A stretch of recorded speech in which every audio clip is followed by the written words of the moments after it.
मालिका विश्वातील एक लोकप्रिय मराठी अभिनेत्री आई झाली आहे। विशेष म्हणजे लग्नानंतर खूप वर्षांनी अभिनेत्रीला मुलगा झाला आहे।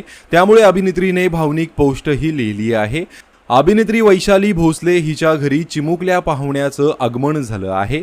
लग्नानंतर अनेक वर्षांनी वैशालीच्या घरी पाळणा हलला आहे। तिला पुत्ररत्न झालं आहे। सोशल मीडियावर फोटो शेअर करत ही गुड न्यूज तिने चाहत्यांना दिली आहे। 14 मे रोजी वैशालीने तिच्या पहिल्या बाळाला जन्म दिला।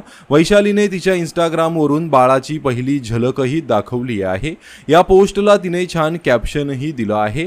1 महिना उलटून गेलाय तरी अजूनही विश्वास बसत नाहीये। स्वप्न खरी होतात, वेळ लागला तरी स्वप्न पूर्ण होतातच, असं कॅप्शनही तिने दिलं आहे। या पोस्टमधून वैशालीने डॉक्टरांचेही आभार मानले आहेत। अनेक वर्षांच्या प्रतीक्षेनंतर, अनेकदा निराशा हाती लागल्यानंतर, भावनिक चढउतारांनंतर आपल्या बाळाचे पालक होणं हे कोणत्याही चमत्कारापेक्षा कमी नाही। या प्रवासात आमचं स्वप्न सत्यात उतरवण्यास मदत केल्याबद्दल धन्यवाद।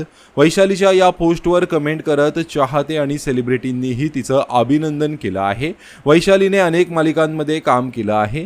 झी मराठीवरील सारं काही तिच्याच साठी या मालिकेत मंजू ही महत्त्वाची भूमिका साकारताना ती दिसली होती।